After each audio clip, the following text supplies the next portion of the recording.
아멘. 할렐루야. 우리 주지연 성도님 귀한 간증해 주셔서 너무 고맙고 감사합니다. 지난 19기 생명의 삶 성경 공부도 정말 은혜 가운데 잘 마쳤고 수료했고, 지난 주 중에 종강 회식을 했습니다. 끝나고 나면 식사 한번 하지 않습니까? 지난 주 중에 회식을 했는데 그 자리에서 처음으로 제가 이 감사의 꽃과 카드를 받았습니다. 19기 동안 처음이 아닐까 생각을 했는데, 20기 하시는 분들이나 혹 다른 성경 공부 하시는 분들은 참고하셔도 좋을 것 같습니다. 참 감사한 시간이었는데, 그런데 그분들도 감사했을 것 같아요. 왜냐하면 감사를 표현했으니까요. 그래서 감사하는 사람도, 칭찬하는 사람도, 사랑하는 사람도 그 사람이 행복합니다. 물론 받는 사람도 행복하죠. 주는 행복도 있습니다. 그래서 어느 단체에서 세계적으로 유명한 사람들의 성공 비결이 무엇인가를 조사했는데 그들에게 공통점이 있었습니다. 뭐냐면 죄송합니다, 감사합니다 라고 하는 말을 자주 사용하더라는 거예요. 바꿔 말하면 이들은 늘 죄송합니다, 감사합니다 라고 하는 말을 입에 달고 그렇게 살았다는 것입니다. 행복한 가정에도 세 가지의 단어가 계속해서 나온다고 했죠. 자, 죄송합니다는 뭐로 나오죠? 미안해, 미안해. 감사합니다는 뭘로 나오죠? 고마워. 그리고 하나가 더 사랑해. 이 세 가지예요. 한번 따라 할까요? 미안해, 고마워, 사랑해. 이 세 가지가 많이 나오는 가정은 행복한 가정입니다. 그래서 우리 하나님은 감사의 절기를 명령하셨어요. 구약시대에 3대 절기가 있었잖아요. 유월절이 있었고 오순절, 초막절이 있었습니다. 유월절은 출애굽을 감사하는 절기이고, 오순절, 칠칠절이라고도 하는 오순절은 처음 수확한 것을 감사하는 절기예요. 그래서 맥주절이라고도 불렸어요. 초막절, 수장절은 광야 생활 가운데 함께 하셨고 특별히 추수에 대한 감사의 절기입니다. 이것을 우리식으로 적용해 보면 이런 것입니다. 유월절은 구원에 대한 감사죠. 예수 믿고 구원받은 구원에 대한 감사하고, 오순절은 성령의 열매 주심에 대한 감사, 성령 주심의 감사. 초막절은 하나님께서 광야와 같은 우리 인생길을 함께 인도하셔서 천국으로 인도해 가심에 감사하는 의미가 있는 거예요. 사실은 매 예배 시간마다 우리는 이러한 세 가지의 의미의 감사를 가지고 하나님 앞에 예배를 드리는 것입니다. 이렇게 하나님은 감사를 명령하세요. 부탁하는 게 아니에요. 감사하라고 명령하십니다. 그러면 왜 하나님께서 감사하라고 명령하실까요? 세상 일로는 감사할 게 별로 없기 때문이 아닐까요? 세상 바라볼 때는 감사할 일이 참 없다고 생각이 들어요. 우리에게 감사하는 삶이 너무 중요한데 세상 일로는 절망, 고난, 염려가 대부분입니다. 사실 우리 교회가 그렇게 크지 않은 교회여서 있을 수도 있지만 우리 성도님들의 어려움들과 고난을 제가 어느 정도는 알잖아요. 다 알 수는 없어요. 근데 어느 정도는 알아요. 지난주 중에도 우리 그 성도님 가운데 큰 어려움 당한 분이 있으셔서 그 얘기를 제가 탁 듣고 마음이 안타까웠어요. 아팠어요. 제가 감사에 대해서 설교해야 되는데 어떻게 그 상황에서 감사하라고 이야기할 수 있을까? 어떻게 감사할 수 있을까? 그런 생각이 제가 들었습니다. 그렇기 때문에 사람이 사람에게 감사하라고 말하기 너무나 어렵기 때문에 우리 하나님께서는 창조주 하나님을 바라보고 예수 그리스도의 십자가를 바라보고 감사하라는 거예요. 여러분, 십자가 앞에서 감사할 수 없다면 우리가 그리스도인이 아니잖아요. 우리의 어려움과 고난이 아무리 크다 한들 어찌 그 예수님의 십자가의 고난만 하겠습니까? 그래서 그 십자가 바라보며 주께서 감사하라고 하시고 그 감사의 축복을 우리에게 누리게 하시는 것입니다. 오늘 하나님은 우리에게 시편 100편의 말씀을 주셨습니다. 이 말씀의 표제어가 뭐죠? 감사의 시예요. 감사의 시입니다.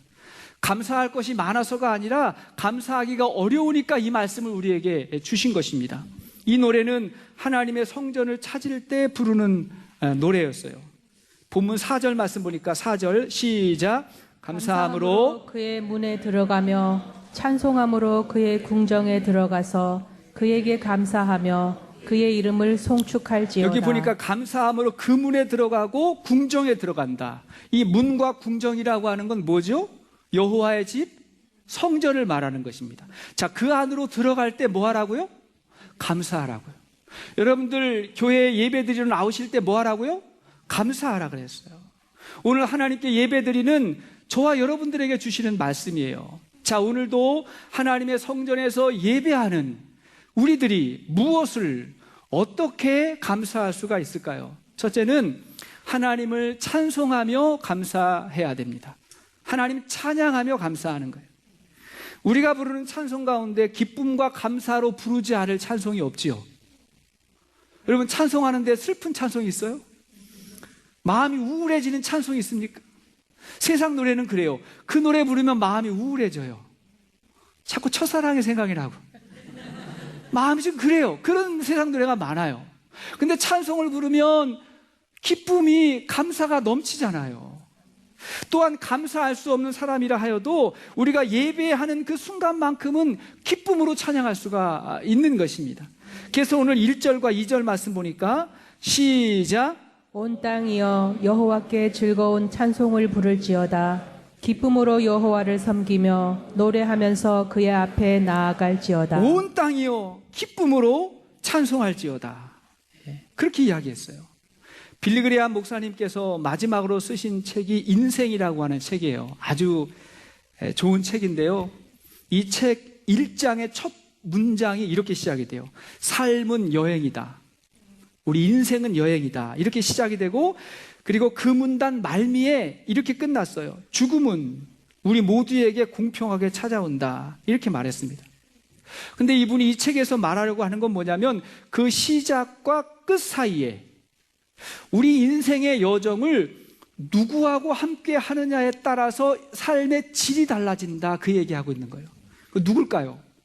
하나님이에요.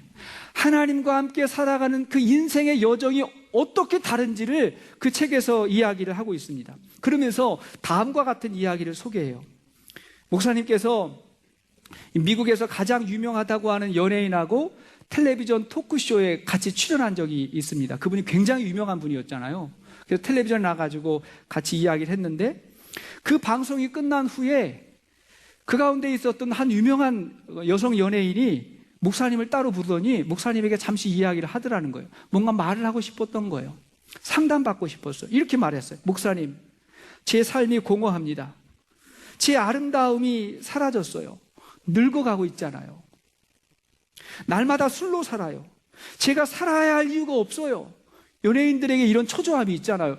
늙어가고 있어요. 두려워요. 그랬던 거예요.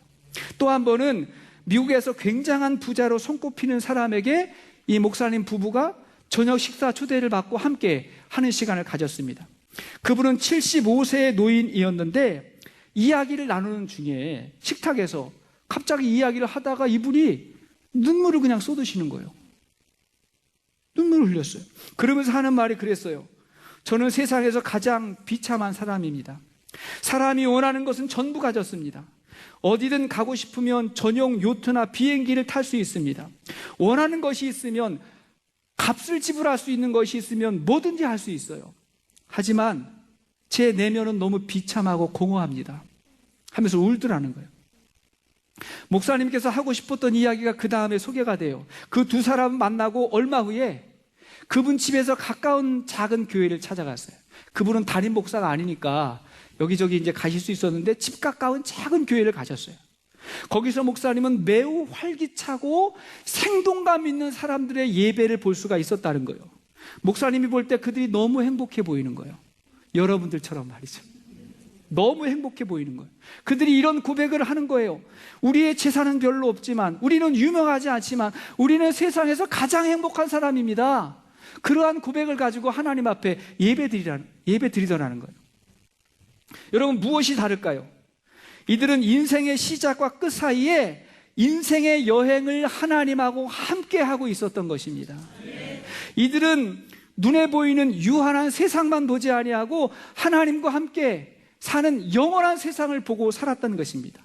이들은 인생과 하나님을 구분할 수가 있었어요. 우리 인생의 하나님이 아니에요. 우리 인생은 고대입니다. 누구나 다 고대요. 그러나 우리 하나님은 찬양과 영광 받기에 합당하신 분입니다. 그 하나님 앞에서 우리가 기쁨으로 찬양하고 예배하는 것이죠.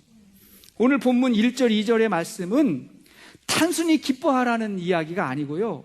새번역 성경을 보니까 이렇게 번역이 됐어요. 들어보세요. 온 땅아 주님께 환호성을 올려라.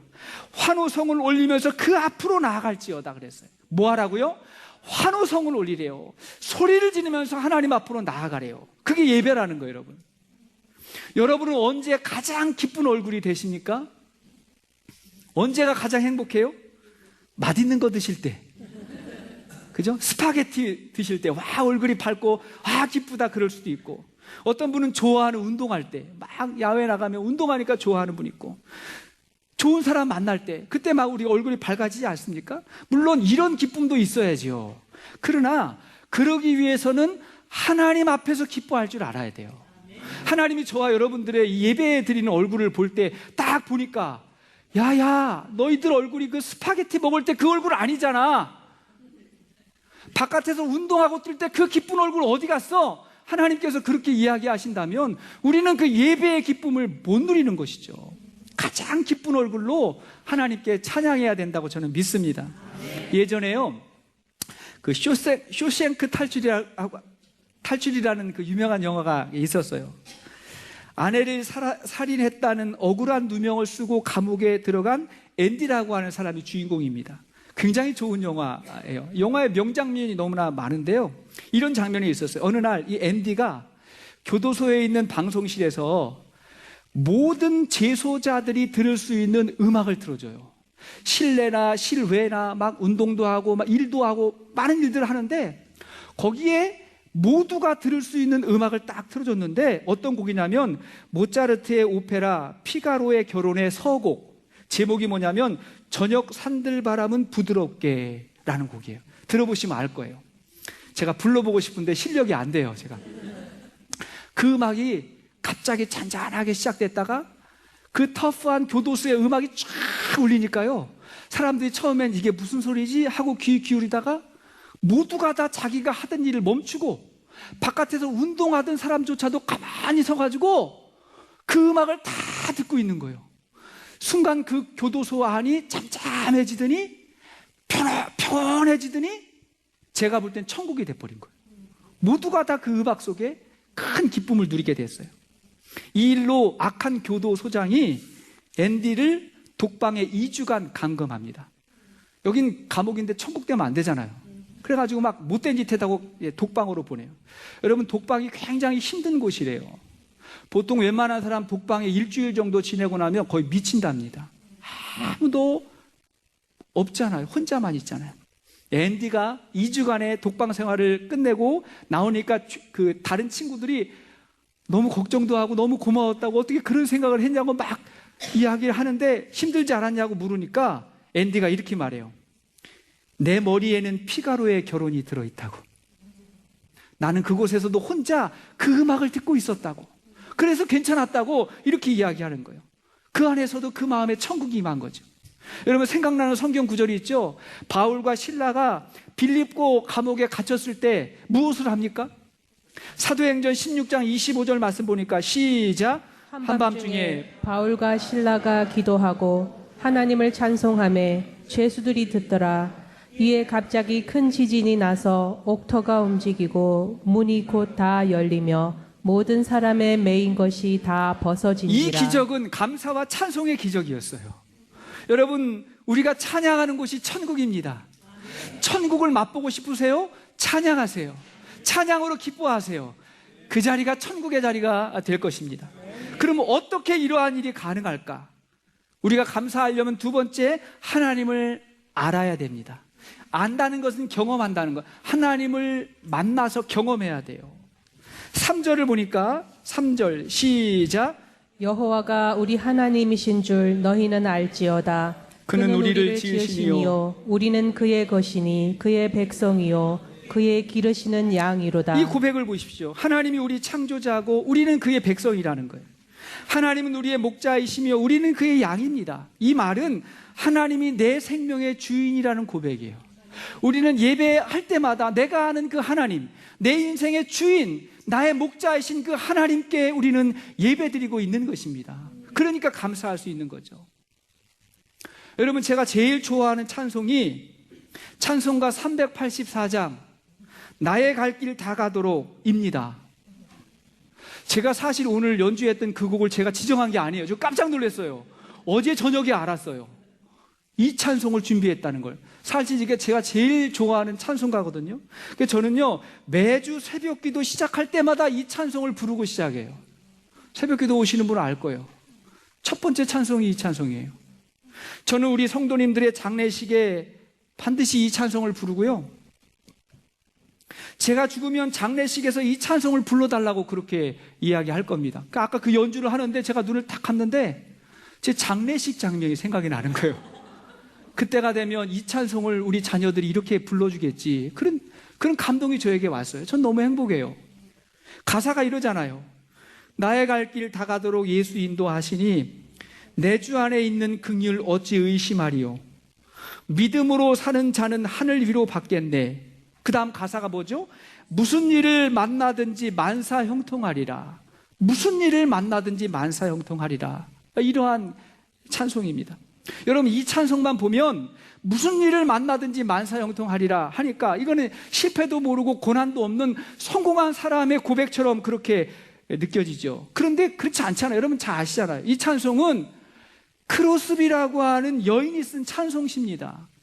여러분 아시는 바와 같이 그 크로스비는 태어난 지 6주 만에 앞이 보이지 않는 평생 시각 장애인으로 살았어요.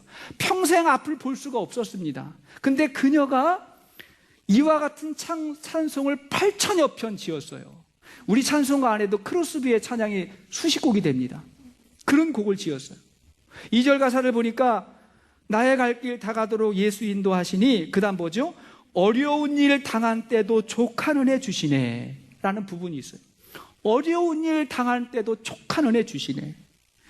그는 육안으로 보는 세상보다 더 밝은 하나님의 나라를 영안으로 볼 수 있었던 것입니다. 그는 앞이 보이질 않지만 하나님을 보고 예수님의 십자가를 바라보며 감사할 수 있었던 것입니다. 그 은혜 붙들고 찬송했던 거예요. 어느 목사님이요, 시각 장애인들이 모여서 예배드리는 곳에 설교를 하러 가시게 됐답니다. 그런 특별한 단체에 간 거예요. 근데 참 부담스럽죠. 그죠? 앞이 보이지 않는 사람들만 있는데 어떤 설교를 할까? 그들에게 무슨 설교를 할까?